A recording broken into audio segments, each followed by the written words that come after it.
Why do we still feel ugly on certain days? And what can we do about it? Acne awareness is something that I never thought I would stand for or care about or help pioneer. I grew up trying to hide and cover my acne because I was so insecure about the way I looked. And put a child in a setting where they are constantly ridiculed and bullied for their skin, where they consume media made from magazines and TV shows of people with perfect faces, and where they get told by other members of society like moms or aunts or sisters or grandmothers, oh, you have to put yourself together or look a certain way to be presentable for holidays or for special events or for dates to make you worthy of love and admiration. And as I've grown, I realize that that is not true, but we are literally fighting against society's ideals of what it means to be beautiful and of what it means to be worthy. And when we dig into that deeper, it's amazing how society basically tells us if we are ugly, we're supposed to be unlovable. I mean, it's always the curly, frizzy-haired girl with glasses, you know, who's the before person in the movies, and then she gets the makeover with the smooth hair and she's supposed to look better and like get the prince or whatever, right? How is that supposed to make young youth feel? So no wonder we're growing up having a hard time embracing our skin, feeling insecure, being insecure in relationships, not being able to pursue our dreams or passions or speak up to others because we've spent so many years keeping it in. But acne positivity is about embracing our skin, understanding what acne is, and saying, I'm not going to allow this to dictate my value as a human or what I can do with or without clear skin on my face. And I think that one of the reasons acne positivity is so hard to embrace is that some people assume if you're acne positive,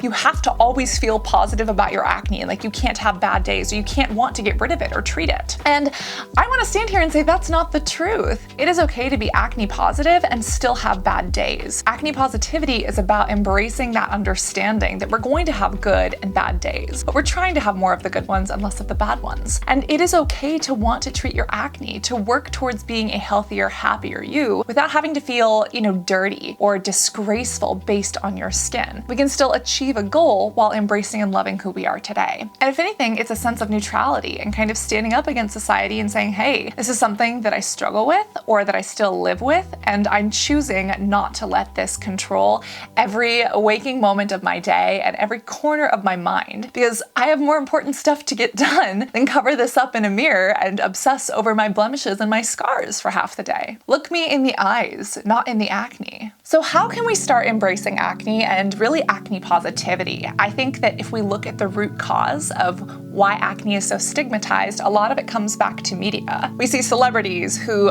growing up, I saw them as the ideal. They were perfect. They were the people that everyone wanted to be, right? And they always had the clear skin and the perfect hair and the perfect bodies, and they were just perfect. And celebrities, by definition, the word celebrity means to be celebrated. And we would often celebrate these people's beauty rather than their talent or their achievements. I think if we can look at these celebrities or look at people and see their flaws and see their actions, not just their appearances, that's a step towards acne positivity. Look at Lorde, right? She actually went on record kind of bashing photographers for photoshopping the cystic acne out of some of her photos on Twitter. And that was so amazing to see someone in like the celebrity space speak up against that. Even Riri has posted photos of her blemishes on social media on Instagram. And remember that one that someone else said, let me pop? And she's like, no, let it have its moment. It's moments like these that we start to see from celebrities thanks to social media that help us feel better about our skin. Because when we realize even the perfect members of society or the perfect people that we look up to and compare ourselves in magazines with their bikini vacation photos,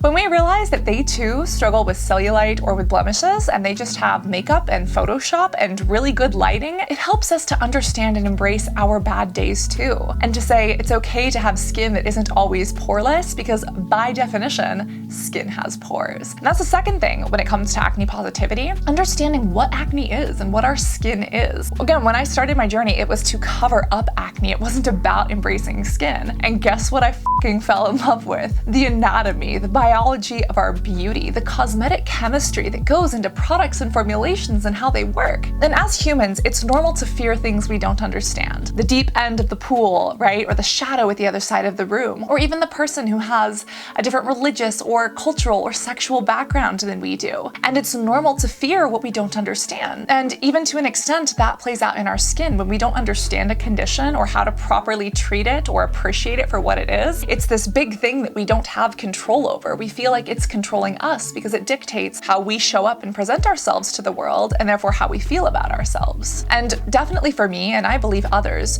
a huge part of acne positivity is understanding what it is. What are the building blocks of acne? If you want to use skincare products, what are the ingredients that are medically proven to treat it? How does this acne happen? I mean, this is much more normal than any of us are led to believe, but we're all hiding and covering it up. And if we come to realize that, hey, this bacteria that causes acne naturally lives in our skin, and there are just circumstances that make it go a little bit haywire, or there's oil production that gets a little out of control along with a clog, and that's what turns into a pimple, it's like, wow, this is just a part of biology. This isn't something that I have to hate myself for. And digging into that was really empowering for me. That's why I create these YouTube videos, right? If you want some, there's a video on 5 different types of acne and how to treat them that really goes into it. We used to do a skin science series that talks about Fitzpatrick types and how our skin's layers are actually built.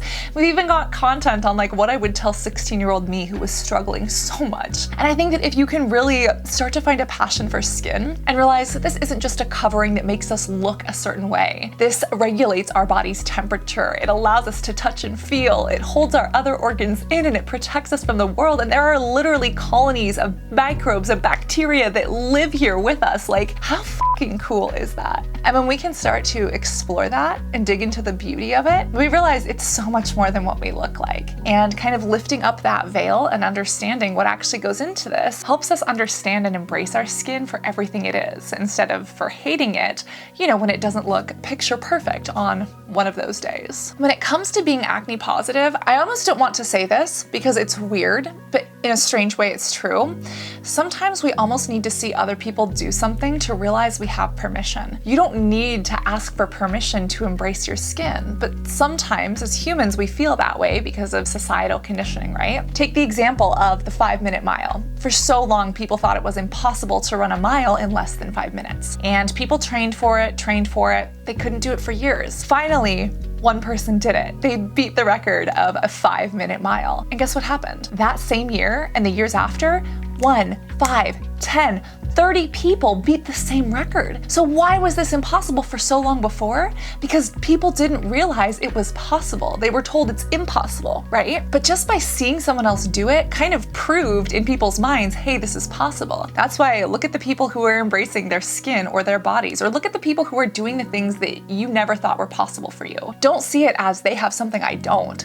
See it as, okay, they are proof that this is possible for me. And when it comes to skin and insecurities and acne and body image issues, if we can see other people, especially on social media, and surround ourselves with them, people who are unapologetically embracing the biology of their beauty and kind of what our skin naturally does, it almost gives us this weird sense of ability or of unspoken permission to say, it's okay to go outside without my makeup too. It's okay to not have to feel like I have to cover this pimple every time. Even if I want to treat this, it's okay to not have to feel like I am less of a person because of it. It's okay to embrace my body for all of the things that it does for me. And I've found that the more we surround ourselves with social media that does that for us, or with people who help us see those things, it allows us to judge ourselves less and believe in our ability to embrace our natural beauty much more. As an example, I follow a lot of acne positive people on Instagram, and as you probably know if you've ever looked at our community tab, we have an amazing woman here named Carrie who helps us interview and share the stories of people with acne and other skin conditions. And just seeing that and hearing their stories helps us feel better in our own skin. And on Instagram, we post before and after pictures that are and are not photoshopped. And I know we all compare ourselves to, these after photos in magazines, but we never know what the before image looks like. And that's why I have made it my mission to post the before and the after, so you can actually see, okay, here's what the magazine is selling you, but this is what that image actually looked like before it was heavily retouched. If you really want to challenge yourself, post a photo photo of you without a filter. Post the before and after. Tag me on Instagram so that I can worship you and your amazing skin and bask in the beauty that, yes, is there even without a filter. Literally, I'm challenging you. I am asking you, post a before and after right now. You can always take it down later if you're insecure, but please post it. Please tag me. And you might be shocked at the amazing, wonderful things that people have to say. If you can work to surround yourself with social media that shows skin without filters, or just a healthy dose of body positivity and acne positivity, you can find ways to start normalizing what acne or what real skin looks like instead of these perfect filters and this plastic surgery nose look and filled lips, which again, it is totally okay to have and it is totally okay to want, but we should balance that out with just these reminders of what real unfiltered beauty looks like, and real unfiltered skin and real unfiltered people. I will list some of my favorite people down below who I like to follow, and actually on a personal note, something I'm trying to do, as you might know, I have naturally very curly hair. And when I was younger, it was so curly, and I would see hairdressers and other people, and there was a stylist on set once who told me it looked like pubes. And ever since, I have felt the need to straighten it or blow it out or curl it and just try to, deal with the unruliness that I've always been told my hair was. My mom, her hair was, I don't know, just not as curly, so she never knew how to deal with it. And of course, my hair is not as curly as others, but I've always had a really hard time embracing it. Taylor Swift was the one person who I looked to who embraced her natural curls and I felt I could connect with. And then even she started straightening her hair, and then I went back to feeling bad about it. So something I'm doing is following people like Bruna or Shakira and people online who are embracing their natural curls as a way to subconsciously help myself normalize what my actual hair really looks like and try to embrace that a little bit more. Because growing up in an era of Victoria's Secret models who always had hair like this for me became what the internalized image of beauty was supposed to look like, along of course with the clear skin and the flat stomachs, which public service announcement, literally not even 1% of the population has. So why are we comparing ourselves to those ideals when that is not normal or even achievable? And arguably the body and skin standards today are the least achievable they've ever been, because you cannot get a Kardashian body without plastic surgery. Without surgery, it is impossible. You cannot get poreless, flawless skin unless you have a filter or Photoshop. And therefore, I believe that the body standard and the beauty standard is the least attainable that it's ever been. But by speaking up about it, by trying to embrace our acne and by trying to embrace our beauty and the biology behind it, that's my way of fighting back against it. And I hope that you will join me in that. So how are we together going to embrace acne? How are we going to stand up for acne positivity and acne awareness? What are other things that we have not mentioned that you think we can or should do? And are there any social profiles or videos or stories that you think need to be heard? Please leave them in the comments and actually share this video with someone else who's struggling. Share this with yourself in an email or text message so that when you're having one of those days that just isn't the best, you can come back to this and you can remember that what you look like has no impact on how you can help this world. Do you want to start a business that helps others? Do you want to spread a message or create art? Do you want to create a family? It doesn't matter what you look like in order to do that. Your talents and your strengths go so far beyond what you look like. And trust me, we do not just go through the motions, breathing air, shitting poop, paying taxes, and getting old to die somewhat pretty. Life is more than what we look like and achieving some beauty standard. And if you want to chase that beauty standard while you're still doing other epic things, let's go for it.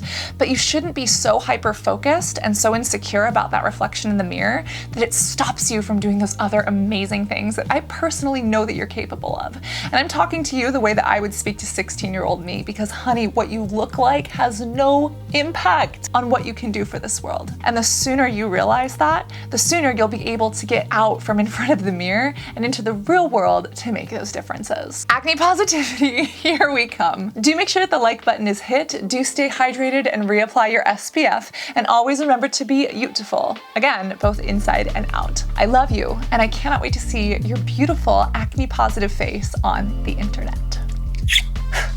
Love you guys. Bye.